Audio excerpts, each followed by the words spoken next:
Iya, masih di NTV Sportcast. Kita lanjutkan perbincangan kita. Verdong tadi, berarti 2 pertandingan lagi mungkin Verdong akan di posisi yang sama, Bang Ropan. Saya kira itu. Karena Tom Haye ketika memang... Tom Haye nggak ada, pasti Ya. dia sama Pelupesi akan bermain di tengah. Udah pasti di situ. Ya, kemudian akan memberikan kesempatan lagi pada Donitri mungkin ya. Mungkin Donitri akan ada di sana. Ada Nathan Cho juga. Ya, kita tidak tahu kalau Dean James sudah selesai semua urusan dia. Iya. Ya, dengan klub dia Go Ahead Eagles, ya. Saya pikir dia bisa bermain lagi di posisi bek kiri. Tapi kalau bicara Verdong, kemarin saya terkesan juga dengan dia bermain melawan Saintkir, melawan Bulgaria, itu tangguh sekali untuk bertarung di tengah race ya. Ya, menurut saya sih lebih bertenaga ya, karena tahu sendirilah Verdong tuh nawas kuda kan. Iya. Terus gaya bermainnya juga sangat bersemangat. Dan beberapa kali dia nutup di belakang loh. Ketika Ijes ke depan, Rido ke depan, dia yang ada terakhir. Dia yang terakhir. Iya, karena gelandang-gelandang kita agak stylish semua gitu loh. Kalau dengan Verdong di situ akan lebih agresif di lini tengahnya gitu loh. Dan Pelupesi juga sekarang jadi lebih nggak banyak, ini juga nggak terlalu banyak kerja Pelupesi kemarin, karena maksudnya terbantu banget Pelupesi ada Verdong di situ, karena digendong sama Verdong sih. Betul, karena ketika bersama Tom Haye kan ya secara usia dan mungkin stamina jauh lebih gampang capek. Jadi Pelupesi lebih banyak yang kerja keras tuh Pelupesi kan, kalau Tom. Nah, kemarin yang kerja keras Verdong. Iya. Gitu. Pelupesi cuma motong bola di sini, alirkan ke sana. Verdong yang kemana-mana dan tutup di belakang Verdong. Iya. Kalau ada penyerang bertahan semua ke depan, Ijes, Hapner atau Elkan yang maju ke depan, Verdong yang stay di belakang. Betul, itu kan sudah diatur oleh pelatih bahwa dia akan ke belakang.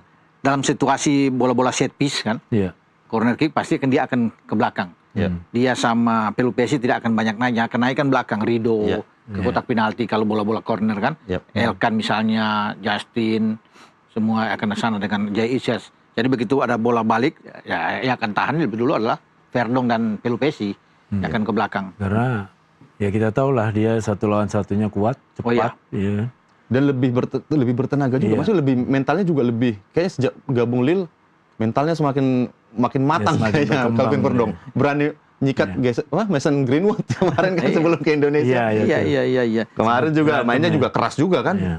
Duel juga berani 1 lawan 1. Wah, gue bilang ini Verdong ini oke nih 28 ya umurnya, usia 28. Iya, jadi ibarat kalau di tengah sekarang itu kita sudah punya Gattuso-nya. Udah ada Gattuso-nya. Nah, itu tadi yang aku bilang Bang Ropan. Apakah nanti Verdong ini akan memang diplot di situ? Bisa saja. Karena di kiri kan sudah banyak misalnya. Udah Donitri juga udah mulai bagus. Iya. Pede dia di timnas senior. Iya. Karena kan kita butuh gelandang kita itu masih kurang loh, walaupun kita punya ada Ivar Jenner juga bisa tutup di sana, Pelupesi kan, tapi kita kurang pemain gelandang yang kuat. Kan Jordi Amat kemarin sudah dicoba. Masuk. Tapi kan kita harus lihat 2-3 tahun ke depan Jordi kan apakah masih bermain apa enggak dengan usianya. Ada Mark Klok juga tapi ini nggak dipanggil. Tapi Ivar Jenner, aku pikir kemarin bermain tidak terlalu, maksudnya tidak seperti Ivar Jenner aja sebelumnya. Sih, nggak jelek-jelek amat juga sih. Jelek, tapi maksudnya tidak. Tapi memang dia masih muda, untungnya kan dia masih muda. Jadi masa depan kan masih bagus. Nathan Cho juga bisa bermain ke tengah. Ya, jadi di sini bisa diberi kesempatan kepada Donitri dan juga dengan Sain atau Dean akan masuk di sana. Sehingga keberadaan Nathan Cho itu lebih dibutuhkan di tengah. Di samping Verdong juga kan ada di sana. Jadi saya rasa Verdong sudah menemukan cara bermain yang baik di tengah. Cuma masalahnya juga bagi kita harus butuh regenerasi untuk mengganti Tom Haye. Ya, paling tidak untuk sementara masih ada backup lah gitu. Gelandang serang kita kurang. Artinya semoga untuk berikut Kariki masuk, Esra Walian dipanggil lagi. Karena kemarin kan kalau Esra juga lebih enak kan. Semua ya memang tergantung dari John Hetman. Siapa tahu nantinya di FIFA Matchday berikut mereka akan masuk. Termasuk di Piala AFF kan. Karena Hetman mengusung target juara.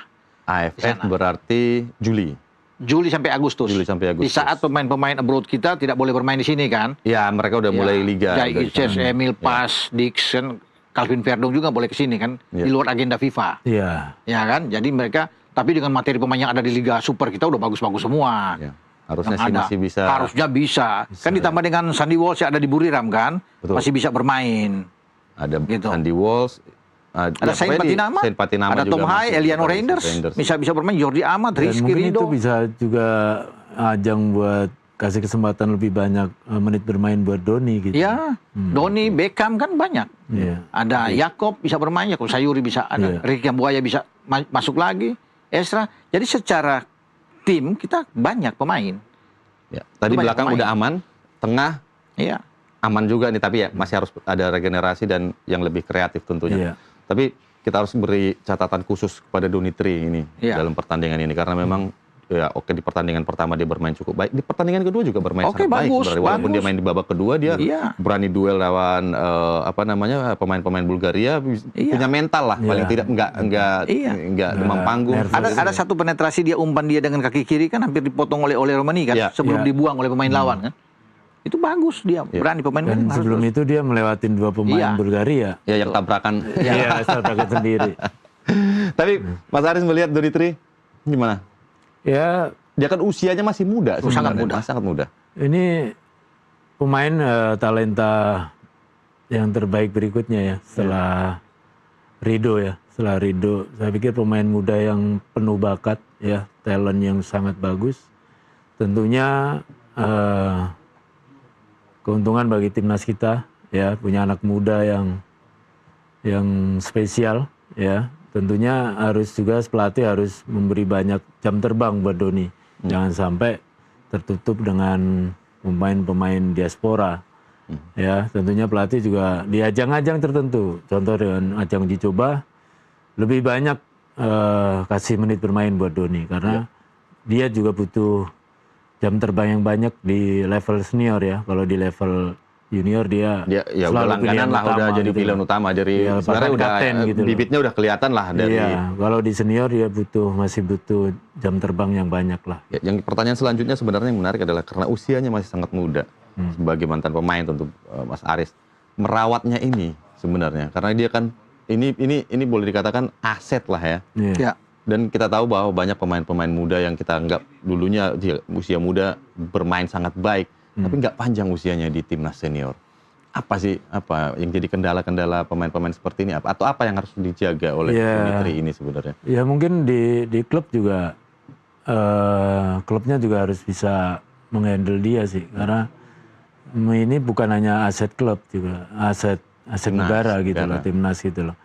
Kalau dari sisi Doninya sih, ya dia harus selalu memanage dirinya, karena dia semakin terkenal, semakin bagus, mungkin cobaannya juga gangguannya makin banyak. Godaan yang paling besar untuk pemain-pemain yang boleh dikatakan rising star lah, boleh kita katakan. Ya kadang kita kan sindrom star ya, karena kadang kita lupa, ya kadang lupa, kadang ya terlena lah dengan. Pernah juga?